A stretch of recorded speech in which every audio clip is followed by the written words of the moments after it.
aventure dans la forêt des étoiles. Chapitre 1. Le début de l'histoire.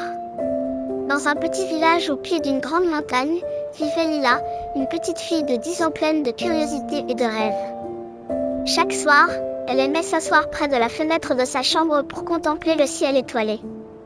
Les étoiles semblaient lui murmurer des secrets, et elle rêvait souvent qu'un jour, elle découvrirait leur mystère.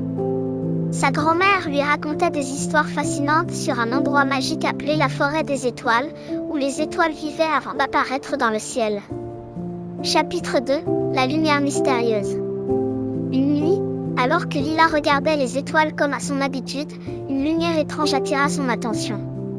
Elle semblait scintiller et danser entre les arbres de la forêt voisine. Intriguée, une flamme de curiosité s'alluma en elle et elle décida de suivre cette lumière mystérieuse. Elle prépara un petit sac contenant une lampe et un peu de nourriture, puis sortit discrètement de la maison. Quand elle pénétra dans la forêt, une sensation étrange la traversa, comme si les arbres murmuraient et l'encourageaient à avancer. Elle suivit la lumière jusqu'à une immense porte faite de branches entrelacées. Lorsqu'elle la toucha, la porte s'ouvrit doucement, révélant un monde féerique où tout semblait briller. Chapitre 3. Une rencontre inattendue. À l'intérieur de ce monde magique, Lila rencontra une petite créature lumineuse. Elle ressemblait à une flamme flottante. La créature s'appela Lumen et expliqua qu'il était le gardien de la forêt des étoiles. Il lui révéla que la forêt était en grand danger. L'arbre de vie, qui donnait aux étoiles leur lumière, était en train de dépérir.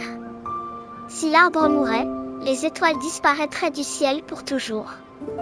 Lila, émue par cette histoire, promit à Lumen de l'aider à sauver l'arbre. Chapitre 4. Les nouveaux amis et la quête. Pendant son aventure, Lila rencontra plusieurs compagnons. Flara, un oiseau aux plumes multicolores qui pouvait voler à une vitesse incroyable. Sagia, une tortue sage qui connaissait tous les secrets de la forêt. Miko, une petite créature espiègle et qui apportait de la joie partout où elle allait. Lumen expliqua à Lila qu'elle devait récupérer 3 pierres magiques cachées dans la forêt. Ces pierres étaient nécessaires pour redonner vie à l'arbre de vie. Chapitre 5. Les épreuves et les découvertes.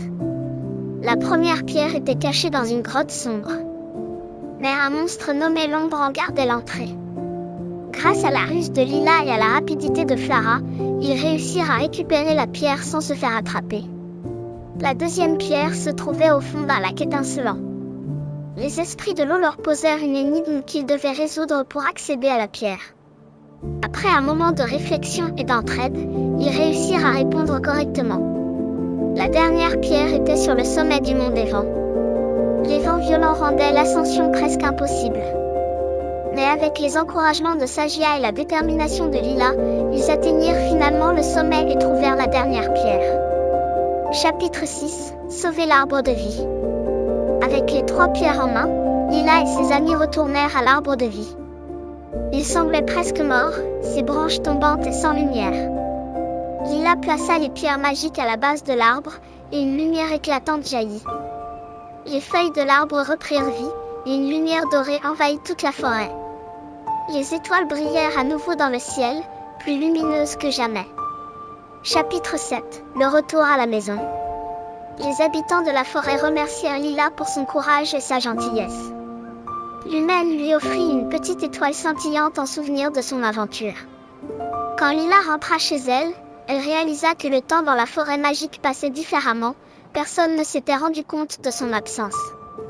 Chapitre 8. Une nouvelle histoire. Depuis ce jour, Lila devint une conteuse dans son village. Elle racontait son aventure à quiconque voulait l'entendre, enseignant l'importance de la bravoure, de l'entraide et de l'espoir. Et chaque soir, lorsqu'elle regardait le ciel étoilé, elle voyait une petite étoile qui brillait plus fort que les autres, comme pour lui dire merci. Fin.